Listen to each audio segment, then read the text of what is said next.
Okay, so in this session, we're going to talk about another question that came through.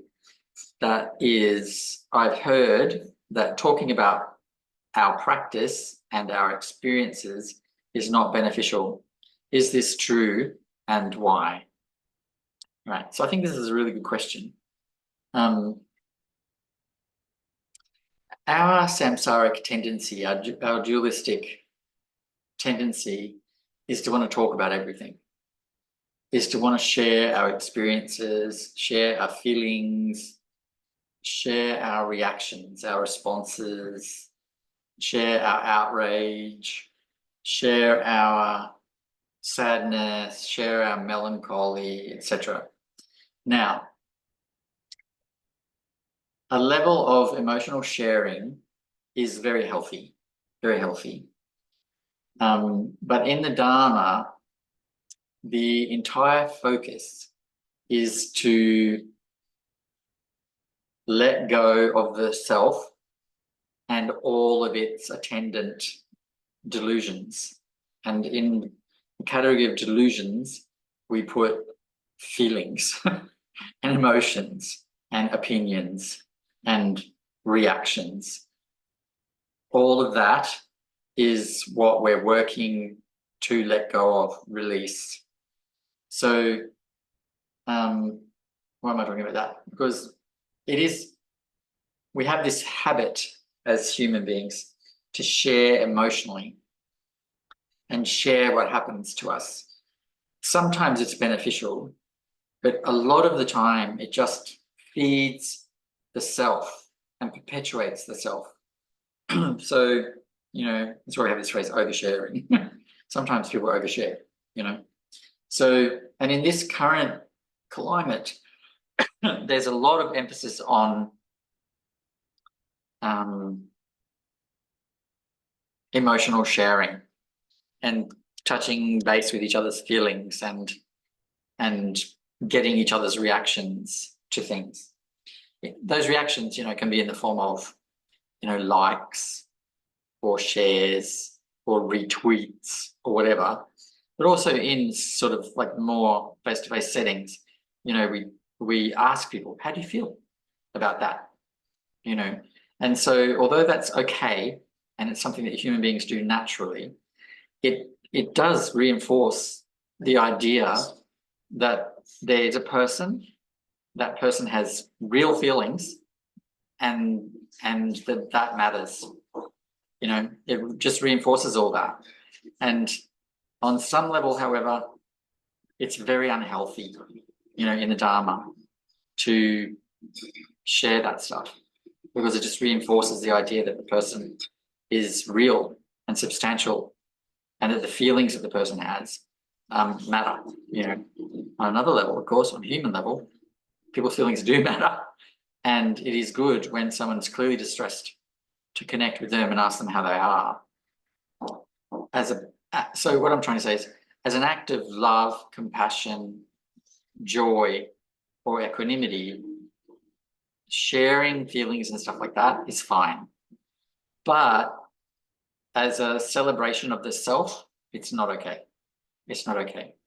And when I say celebration of the self, there are certain people who just repeat their misery constantly. That's an attribute of certain kinds of people who are really focused on the past, just repeating their misery all the time. And although that doesn't seem like a celebration of the self, it really is. It's constantly celebrating this particular self, which has these melancholy or sad attributes, So it's really important that we get a handle on this emotional sharing and harness it to the Dharma. So, if it's motivated by love, compassion, joy, or equanimity, it's fine. In other words, reaching out to see how people are, not necessarily sharing how we feel about something unless it's really important that we do so. But just as kind of the circus of the ego, it's not okay. Now, when we get into the Dharma, we tend to think, because we have that habit of sharing things, that our experiences in the Dharma are also shareable, you know, that it's okay to share them, and that actually that's all good and healthy, you know, but actually it's not healthy at all. It's not at all beneficial. So Dudam Rinpoche was really firm about this. He used to just say, shut your mouth.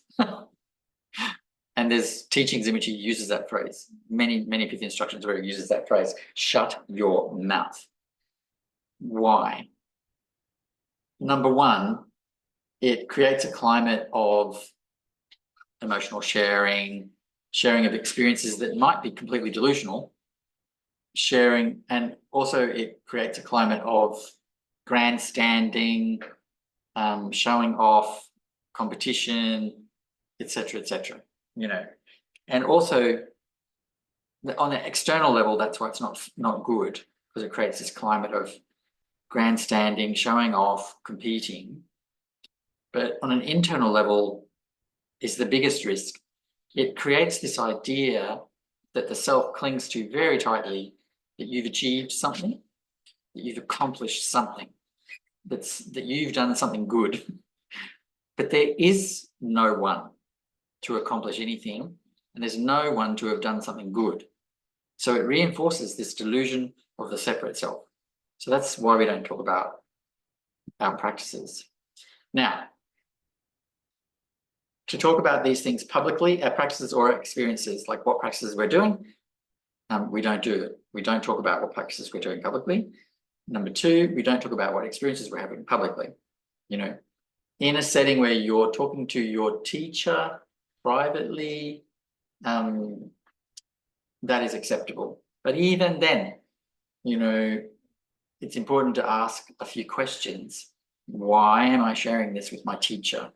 You know, so as an example, one of my main things is dream practice, dream work, and I've been doing that for a very long time. And in the time that I've been doing that, you know, many decades, I've only ever asked a Lama, one of my teachers, about a dream 3 times. I was thinking about this afternoon, how often have I done that? 3 times. And that's because in those 3 situations, the dream was very persistent and repeated multiple times, and no amount of reflection or meditation caused me to understand it. Or, yeah, and you don't necessarily even need to understand dreams, they can just come and go, they're not a big deal.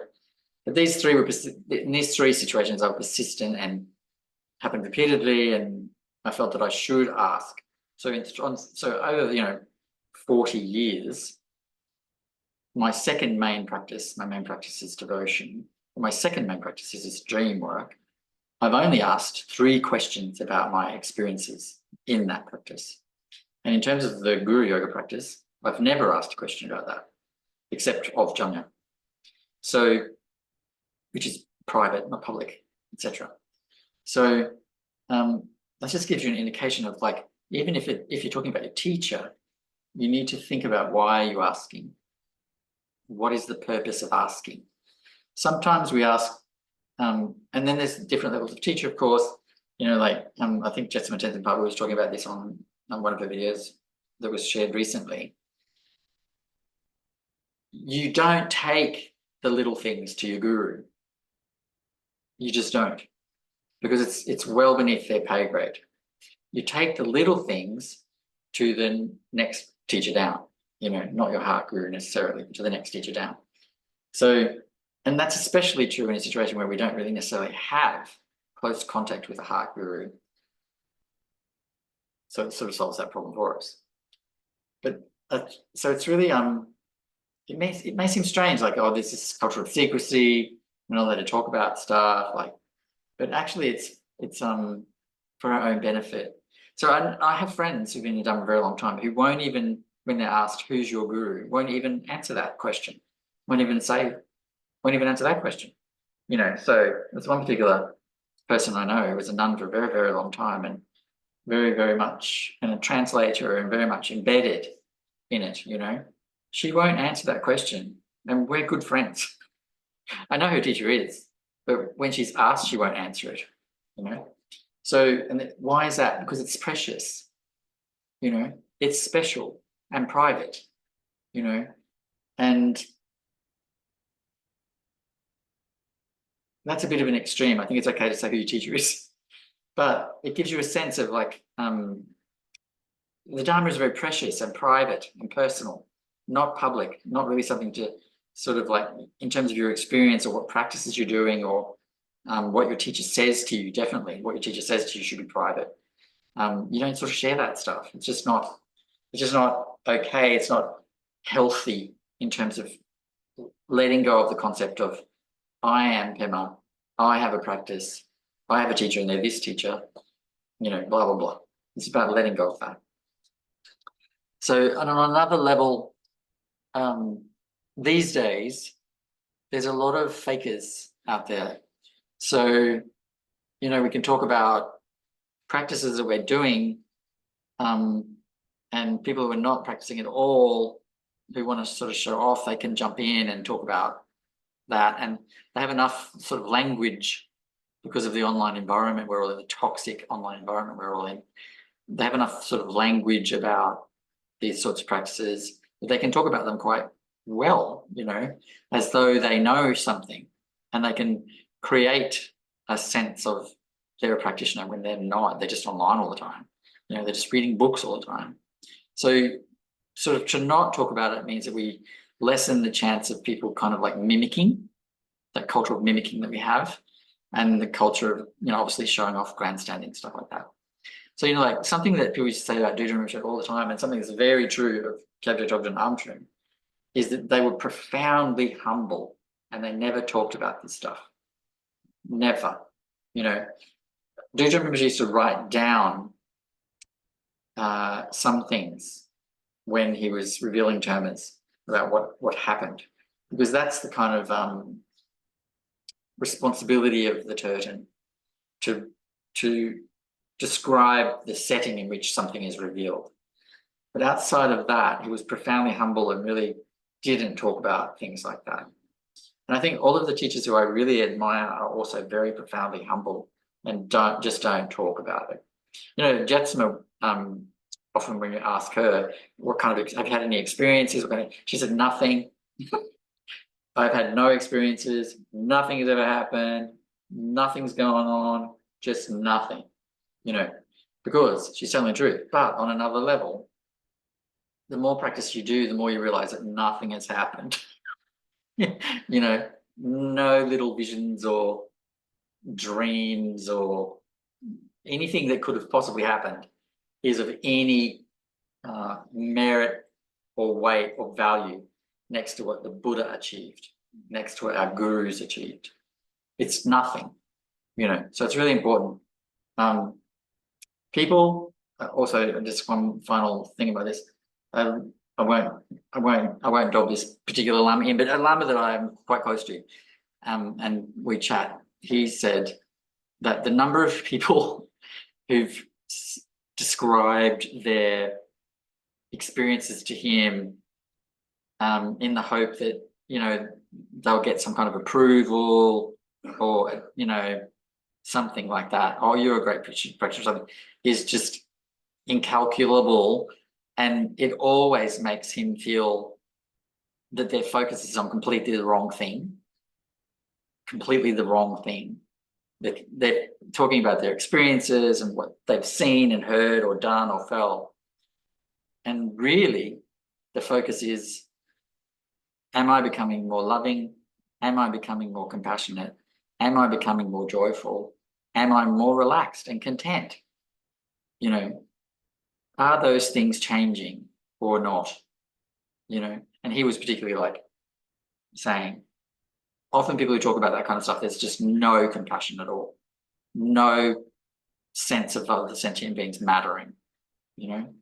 So, and he's had, you know, and the other thing is, when you're in that role of being someone's teacher, you hear all these things quite a lot. And so he was saying, I've heard everything. You know, I've heard everything. And it's all very special to them, but they don't realize that it actually is nothing, you know. What I want to know is, are they kinder? And they never talk about that. They never come to me with that, or even ask.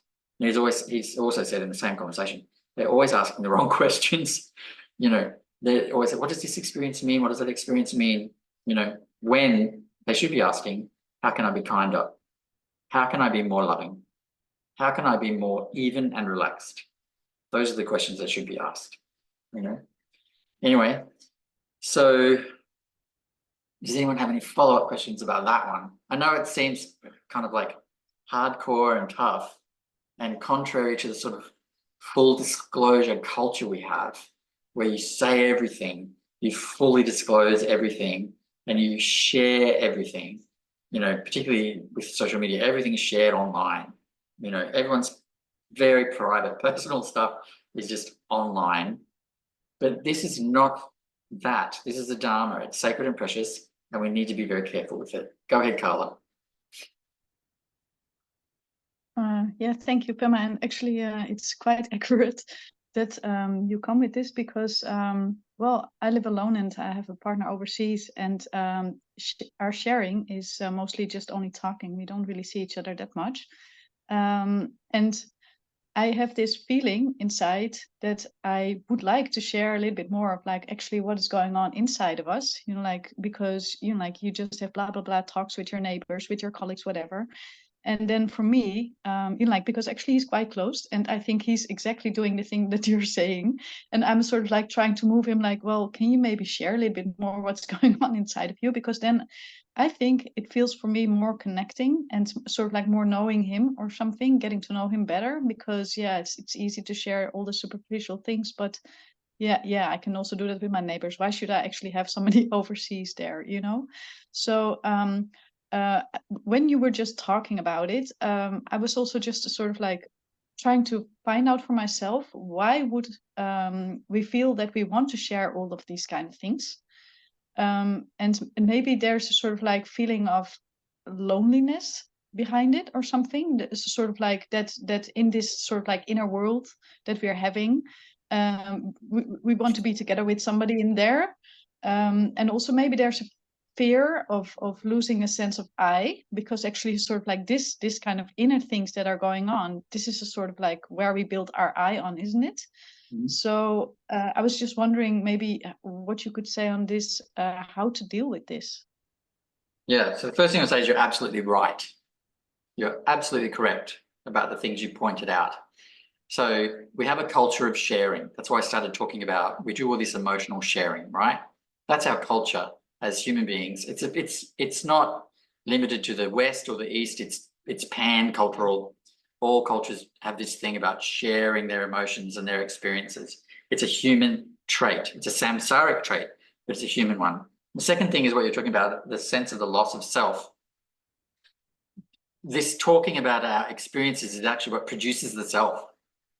So when we are practicing, the anxiety about the future dissolution of the self, which we think is, oh, it's me, you know, it's an existential crisis, you know, like the existentialists talk about this existential crisis. So we share more about our experiences when we're in the Dharma because we somehow are afraid that we will soon cease to exist. So it's not it's a fear-based impulse. So there's the first impulse, which is just a cultural sharing, and you know, sharing of emotions between parent and child, between siblings, between partners. This is healthy and good, right?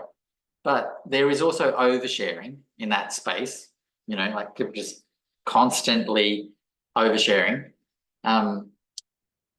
But in this setting, it's sometimes just about completely harmless sharing, but often it's this existential anxiety and fear about I'm not going to exist. And so the dualistic mind creates the self by doing that, by sharing its feelings, by sharing what it thinks, its opinions, its reactions. So that is the self. This is a bit of slightly philosophical language, but the self is constituted through rituals around communication mostly. So the repeated communication of what the self is, what it feels, what it wants. That's how it's created. It's made that way. So when we stop doing that, it is profoundly weakened. So there's so the other thing is about the loneliness, spot on, because that's the self. The self, as I said, it's a ritual in which there's these repeated acts that cause it to come into being. And one of those is affirmation from others that you exist. So this loneliness is really deep down. I wish to exist and I need others to affirm that I do and that I'm of value as well. So you're totally right. That is exactly what it is. But how do we deal with it? We just practice and we zip it. We just zip it. Now, with your partner teaches Dharma, is that right? No, he's not teaching, he's an omse. He's an omse, okay. Long-time practitioner though. So it is okay to share a little bit with a partner who is also a Dharma practitioner. I think it's fine. So, but he may be being very cautious because he's been taught not to share on that level. But it might be something you can have an open conversation about. You know, just so I do understand that there's a problem with it, that it can just reinforce the ego's intentions and desires. But I do feel like it would bring us together to know that we are on the same page about the Dharma and our commitment to it and how it's helping us and stuff. So in the Nyingma tradition in particular, it's very common for two practitioners to be in a relationship and to, you know, co-practice, co-teach. This is very common. So you just breathe. So he's Nyingma, yeah? So just gently bring it up and say, could we have a chat about how you feel, I would like to know how you feel about the sharing of this stuff, you know? And he might go, my teacher has really discouraged it, you know? And so you have to respect that.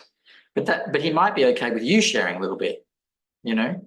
So just ask, have an open conversation with him about it. You know, I think it's important. Yeah, well, I did that, you know, like, and it's more that, you know, like he just doesn't feel himself also to just, you know, like even to talk about like well, how he feels about certain things in life, or when difficulties come up, how he reflects on things. And like, and for me that feels, if he would, that you can understand each other better. And I think it's yeah, good for a relationship to know how the other person is feeling or thinking or whatever. Yeah. But when I now listen to you, then I think it's better. Actually, he's actually doing quite good. And I was sort of like still. He could be, but he also could just be a little guarded, you know. And so something that I found with my own relationship with a very serious practitioner is that at first he was very guarded. He didn't want to share anything. He didn't really want to say how he felt, stuff like that. But the practice has completely eroded any sense of protecting oneself. And so now we both just openly share when it's relevant, you know, when it's relevant. I don't really like talk about my dreams and stuff much. He doesn't really talk about his stuff much unless it's actually something he feels would be beneficial for me or the group, you know? So sometimes he shares stuff that's happening or that he's discovering or uncovering that is beneficial to the group. But he's actually also quite tight-lipped. So sometimes he'll come up with something because it's timely and helpful. And then I find out that it's been sitting there forever. Like he had this experience, like, or this understanding like a long time ago, but it just wasn't the time to talk about it. Yeah. So, and sometimes Jamin goes, you never tell me anything, you know, because I'm a little bit zipped up about these things. But when it's important, I share. Yeah. So that's the thing, learning that, you know, for example, whenever I do my practice each day and things happen, but I don't share them, you know, but if something significant happens that I need his advice on, or that I feel could be useful for the group, he's the person I go to and talk to about that. So look, I'm talking about not sharing in public. In private with your partner, it's a little bit okay, because certainly it can help to bond you and you can get advice from each other and it can be very helpful, but it has to be kind of like organic. So you also have to, so that's why I have a conversation and let him know that you don't want to like spend all your time talking about it. It's not like you're going to become like, your relationship is not going to be just about that. You know, I know that No, your but relationship, go ahead. oh, sorry. So I think that, you know, like I have a little bit overextended of this kind of thing, that I would like that. And, you know, like over the years, so I already talked with him about it, but every time it just comes back to like I'm sharing and he's not, sort of. And so that's a little bit of difficulty. But so I think that now to hear this, because I thought it was a good thing, you know.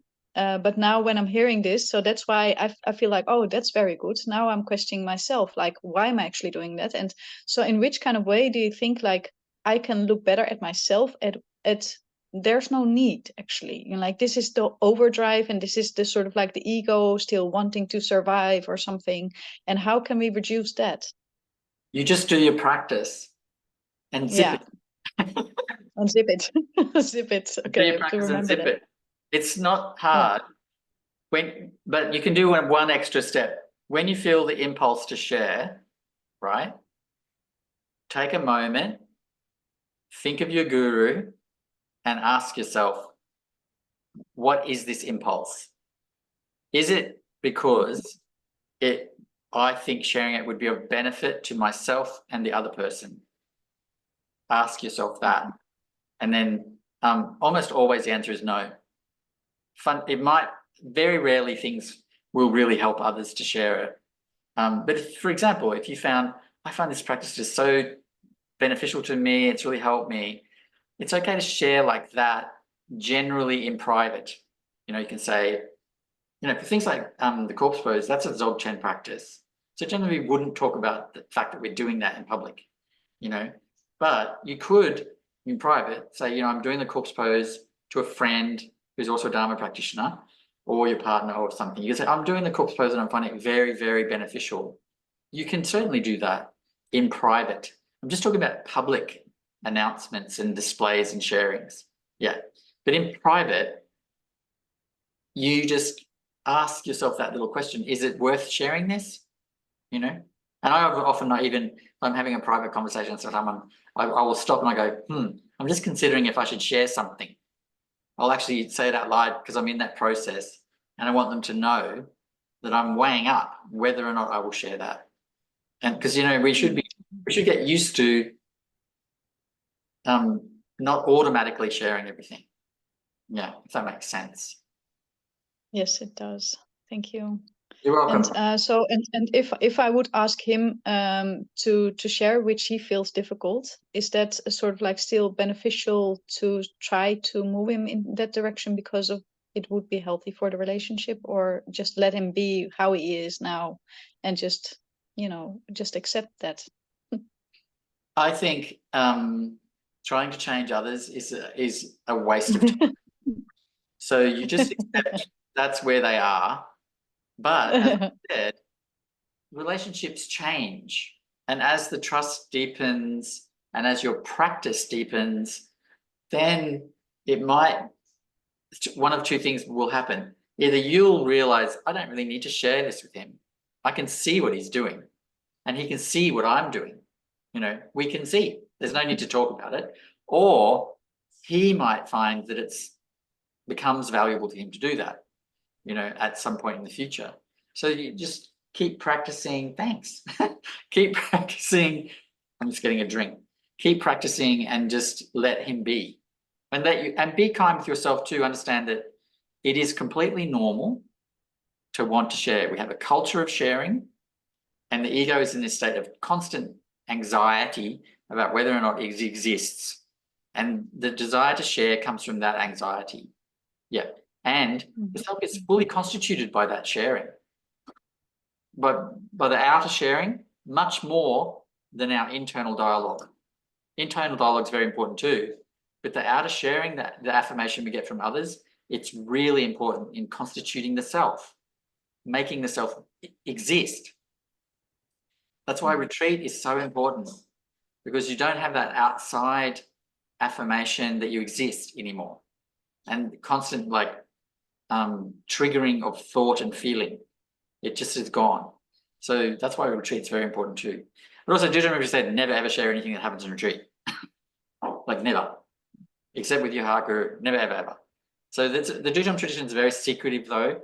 Like a lot of the female lamas even don't even get their photos taken and won't be publicly known, and you know, it's very secretive. So I'm coming from a much more kind of probably secretive position than most lineages.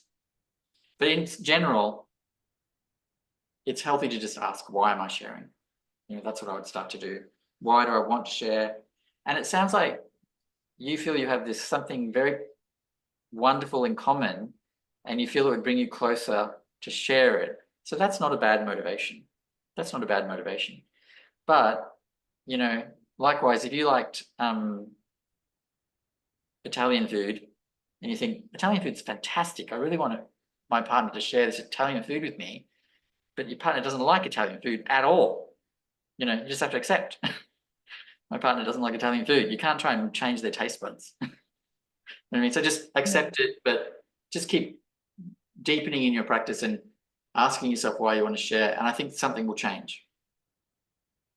Great, thank you so much. I got one more question here and then we'll have a break.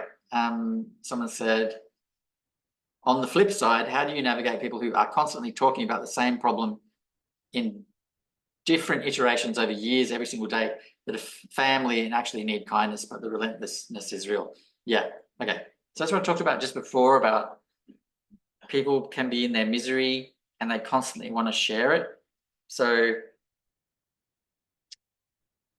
the sharing of misery in that kind of constant, relentless way is a, or sharing of their experiences or whatever, is a marker of, I have to be very careful here, a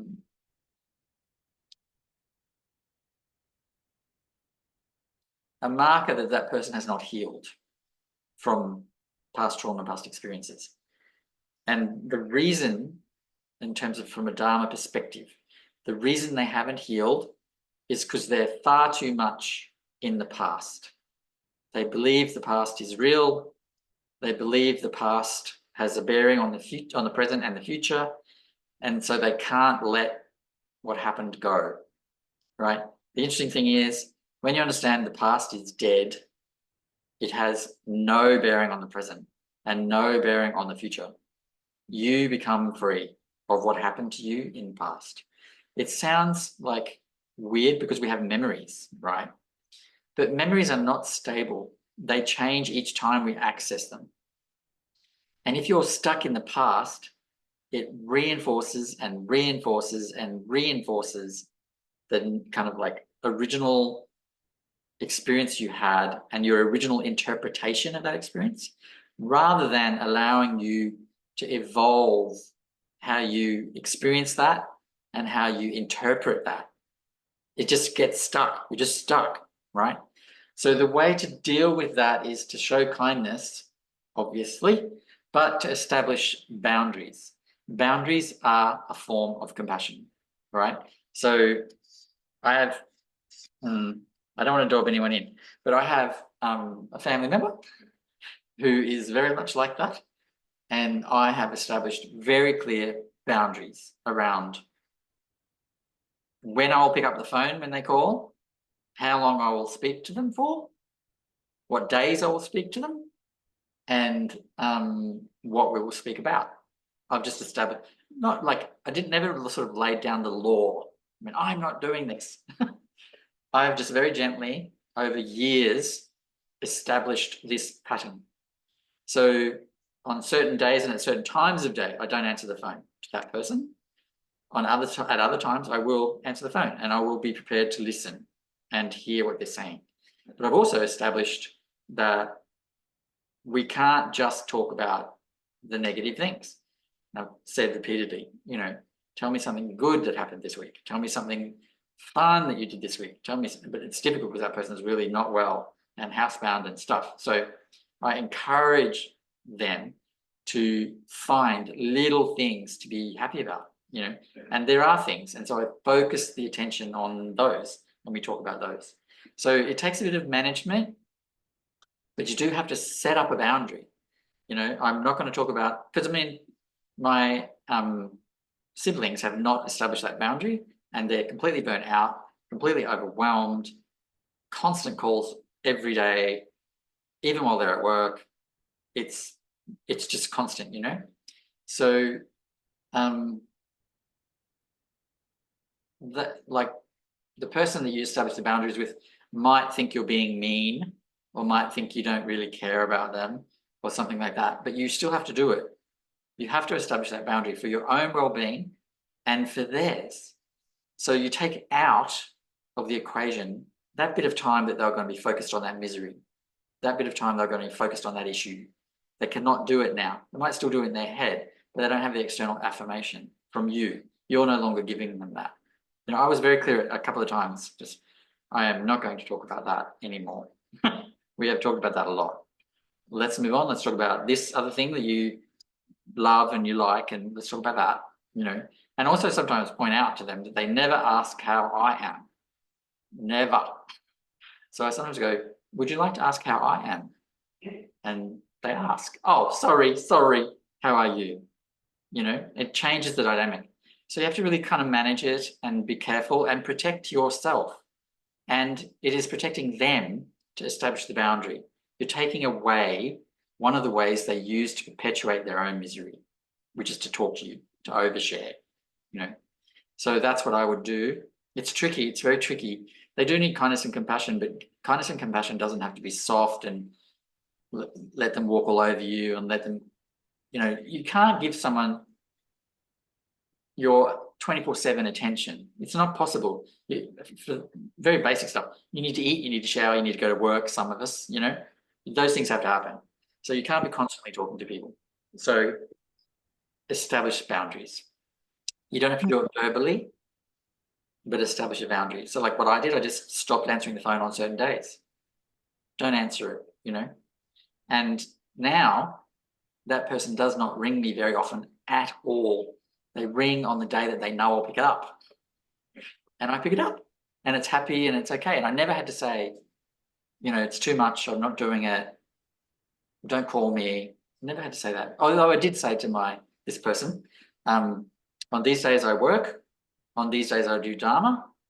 You know, if you call on those days, I probably won't answer. It's not because I don't love you, it's because I'm busy, you know. If you call on this day, I'm free and I'll be able to talk to you. So you can do that kind of thing. Is that in any way helpful? Yeah, it is. Like, this person's extremely overbearing, and the person who was their sort of relentless answer the phone passed away, and so Yeah. that person. So Yeah. it's really They're trying to find a replacement. yeah. So I become the replacement, and then, but they're also still grieving, but this is years now. But it's gotten to where, you know, like I've gotten to the point where, you know, like it's not okay to yell at me, like because you know, as soon it's, you know, but it's quite funny because it's like, oh, maybe, you know, it's so bad that the person's calling right now. How funny is that? Don't answer it. No, but you know, I love them and everything, but it's just, it's relentless. Yeah, you have to protect yourself by establishing boundaries. And you have to start straight away. And just drop the occasional hint like, oh, you know, on that day, this day every week from now on, I'll be doing this and I probably won't answer the phone. You know, you make yourself available to them still, but you slowly wean them off. Like it took me years to train this person. Like the bad behavior, like it doesn't happen now because I've gotten to the point where I say I'm ending the call now, So now they've gotten to have to be better behaved. Yeah, they learn. So just Yeah. keep doing that, establishing boundaries, but also just not picking up the phone on certain days. Make it very clear that these days I don't answer the phone because I'm doing this. It's not because I don't love you. It's not because I don't want to talk to you.